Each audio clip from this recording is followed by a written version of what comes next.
Hello and welcome. This is an international business plan presentation for group number 11 in the Management 328, section 5 at the Anderson School of Management.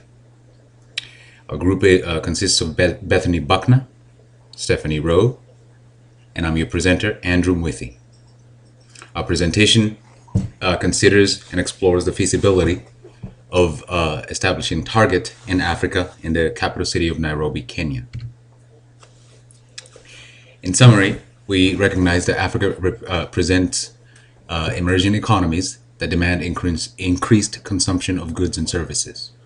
The world has focused on sustainable living methodologies, which gives Target an opportunity to learn in the field in ways of implementing such methodologies. Traditional, formal, and informal institutional barriers have eased somewhat. It would also give Target first mover advantages, and we would be able to leverage a well-educated young managerial labor force. Target has the resources to put these capabilities in Africa, and this would begin legitimization of Target as a global brand. Kenya is about the size of Texas, in about 582,000 square kilometers. They do use the metric system. The region of Kenya is in East Africa, bordering the Indian Ocean, Somalia on the east, Ethiopia on the north, Sudan on the northwest, Uganda on the northwest also, and Tanzania on the southwest. The languages spoken are English and Swahili, and numerous indigenous languages. Swahili is the common inter-ethnic communication language. English is the official business language. Industries include small-scale consumer goods such as plastics, textiles, and cigarettes. Agricultural products constitute the majority of GDP income, as cash crops, tea and coffee. Natural resources are not very much, but limestone and soda ash are some examples. Major exports are tea and coffee, as well as horticultural products. Major imports include machinery and transportation equipment, as well as petroleum and motor vehicles. Their currency is the Kenyan shilling, and the GDP as of 2011 estimate from the CIA World Factbook is around 72 billion, adjusted for purchasing power parity.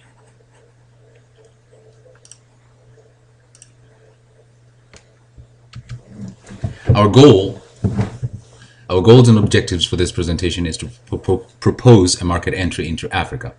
We will establish a pilot store program in Nairobi, Kenya. This pilot store will collect and provide additional data that would be used on the feasibility of a continent-wide expansion. We will focus on the specific urban market of the capital city of Nairobi and exploit incentives in the Kenya Vision 2030. We believe that the market exists now that we can leverage as an opportunity to offer differentiated and quality consumer products. Excess inventories after year end or when products reach end of life cycle here in the United States, some of this product excess inventory can be used as a base product for sale in Africa. We would exploit the port of Mombasa, Nairobi, a well-established global port, and to provide warehousing locations for imports, as well as the railway, which provides scalable costs, which go down with demand. The government has also committed to the railway infrastructure, which highly improves our logistics capabilities. Now, why enter Africa? Africa is composed of emerging economies for the most part, and this represents a growing potential market for retail goods in urban areas. Globalization as well as technology have led to more efficient global logistics. Democratization continues and is maturing, and this means that economies are seeking to expand. World focus on improving the standards of living in developing economies or countries through economic incentives is another reason why Target should explore this particular opportunity. Africa could also provide goods for export by Target, being a resource-rich continent. So why choose Kenya? As you can see here in the background, the port of Mombasa borders the Indian Ocean, and Nairobi, being in the middle, is connected through an established railway, and both have established international airports. The Kenya Vision 2030 was an act of parliament that was a new long-term development blueprint for the country. The vision of this strategy is to transform the country into a global, competitive, and prosperous country with a high quality of life by 2030. It is based on three pillars, namely the economic pillar, the social pillar, and the political pillar. The enablers and macro pillar encompasses undertaking reforms in 8 key sectors to form the foundation of society for social, political, and economic growth. There's a macroeconomic stability for the long-term development of infrastructure, energy, technology, innovation, land reform, human resource development, as well as security, public sector reforms. As well, we recognize that Kenya has established and cooperative formal institutions, English as the business language of communication, goes well with our established language here in the United States. Nairobi, or Kenya as a country, represents a regional trade and political center with a relatively stable democracy. Furthermore, the Vision 2030 established a range of tax treaties and investment promotion and protection agreements. The Constitution of Kenya guarantees protection of life and private property. The Foreign Investment Protection Act guarantees against expropriation of private property by government, and Kenya is a signatory and member of the Multilateral Investment Guarantee Agency, an affiliate of the World Bank which guarantees investors against loss of investment to political problems in host countries. Kenya is also a signatory of the International Center for Settlements of Investment Disputes, which is a channel for settling disputes between foreign investors and host governments. In addition, Kenya participates in the Generalized System of Preferences, which affords the movement of goods and services, import and export between emerging economies and the developed countries.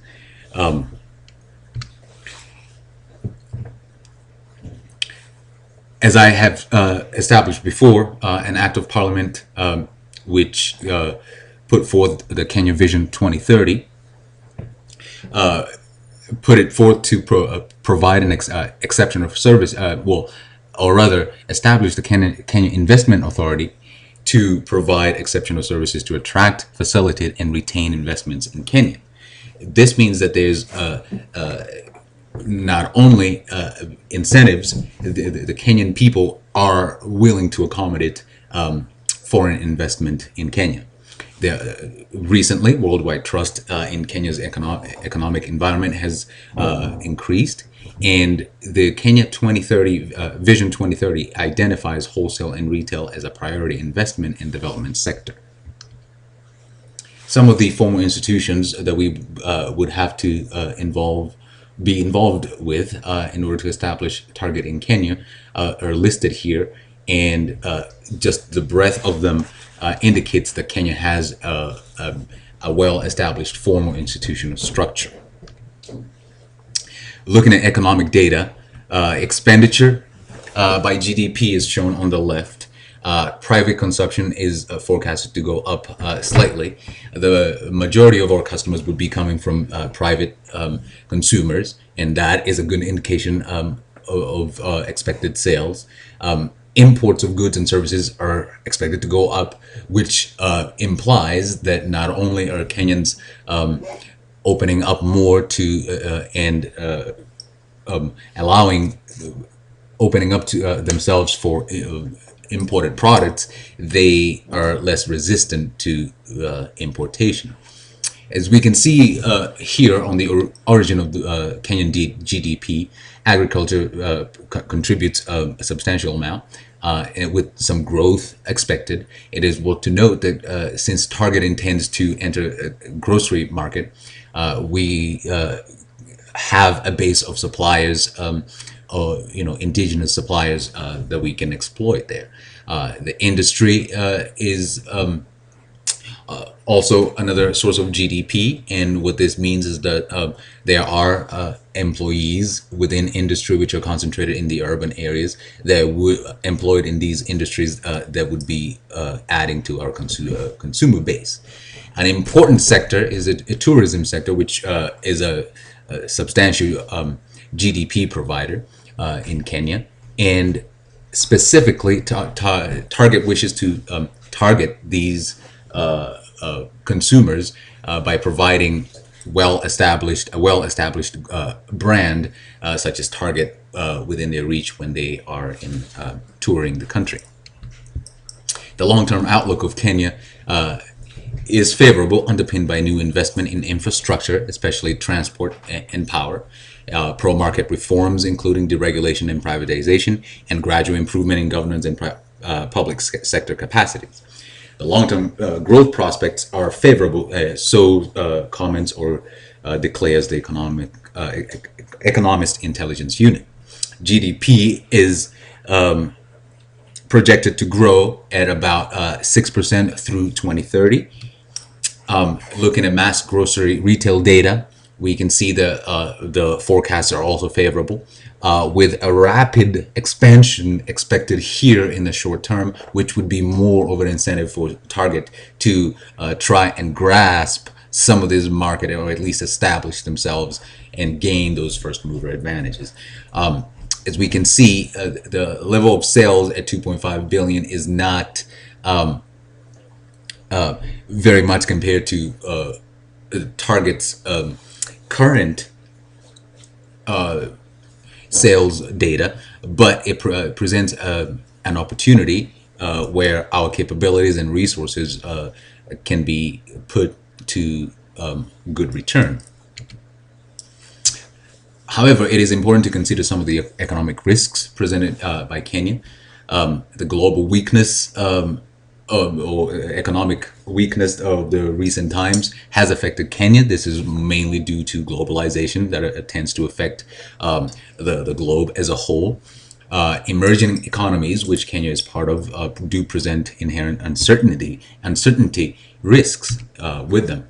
Furthermore, according to the World Bank, the Doing Business report of 2011 reported Kenya as ranking 125th out of 183 nations in terms of ease of starting a business, with upwards of 45 different tasks that you have to do before you establish a commercial entity. Takeovers of Kenyan businesses by foreign companies tend to provoke suspicion both in political circles and among the public, and corruption continues to be a problem. However, the government is trying the best they can to mitigate this long-term threat.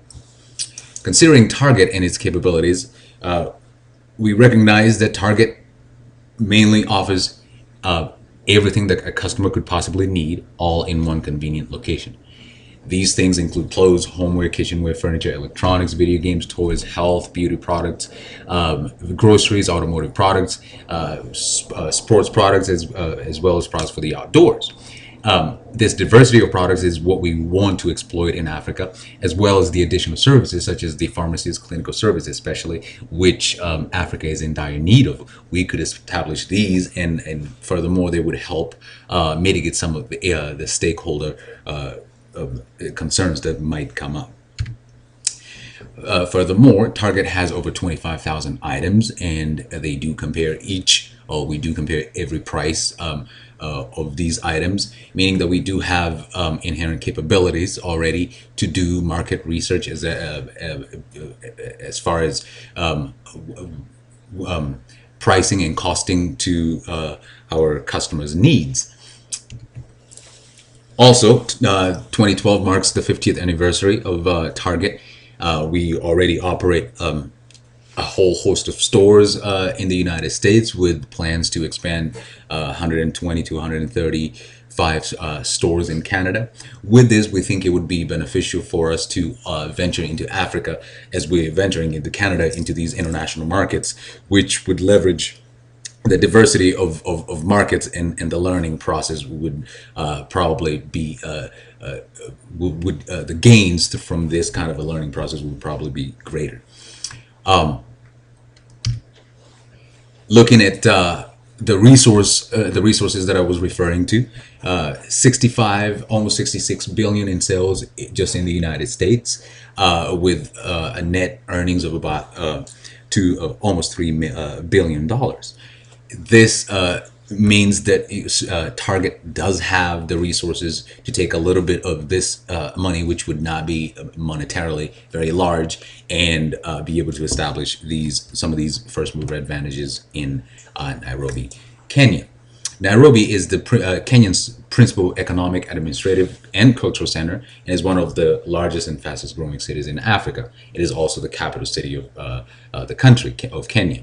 Manufacturers are concentrated in the city, and it does have communications and transportation, established communication and transportation infrastructure.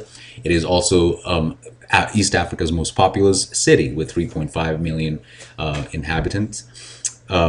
It does provide modern amenities such as internet access. It blends people of all cultures and walks of life, which we think is a strength for Target's strategy here, being the culture of Nairobi as a whole, being a blend of people. These are people used to accepting new and different things. Also important to note that there's an abundant private and public transportation, as well as universities and colleges to provide local and international curricula. These will be important for our management if we for our HCNs or PCNs rather, that we would send over there. And you would ask why we would choose Nairobi. Location is an important factor. Nairobi is a regional hub for the greater East African region, which consists of Kenya, Uganda, and Tanzania. The port of Mombasa directly links Nairobi to the outside to the world through the port of Mombasa. It was also historically established as a hub for regional trade, the ease of transportation and logistics with an established seaport link through the railway, and it has a fledgling younger, more educated population. Our plan of entry then would include, or would start with ascending corporate and legal executive management to establish the business entity, acquire a home country grocer, and obtain the necessary licenses to comply with laws and regulations. Furthermore, we would then start initiating relations with suppliers, as well as logistics capabilities. We would choose, redesign, and carry out a changeover retail location in the business district of the Nairobi city. And while we're doing all this, we would recognize the importance of beginning the broader stakeholder engagement activities to minimize any negative implications. By acquiring an established store, we believe that this would minimize our liability of foreigners. We will be able to leverage the operations infrastructure, such as the location, the suppliers, as well as an initial customer base, and we think that this would minimize stakeholder interference. We would retain the majority or the existing management structure, and we would just overlay this with a hybrid of Target and home country nationals at the executive level who would oversee this particular strategy. Our preference would be to provide a mix of home country and third country nationals. We think this diversification would mitigate some of the stakeholder concerns and help diversify our management base anyway. We would also add locally trained management professionals from local universities, as well as retain suppliers, and implement a certification program for them to comply to our standards by scaling or transferring some of the management skills for efficient logistics. For inventory and warehousing, we would acquire through a joint venture one of the established port and inland warehousing companies. We think this would provide an opportunity as a first mover advantage, while we would not be using a lot of capital in this way to acquire allocation to warehouse our inventory, it would open and create relationships if this were to become a bigger opportunity. We think this strategy will be able to establish a target in the capital city of Nairobi, Kenya. We thank you for your time, and some of the sources that we used for our presentation are listed below.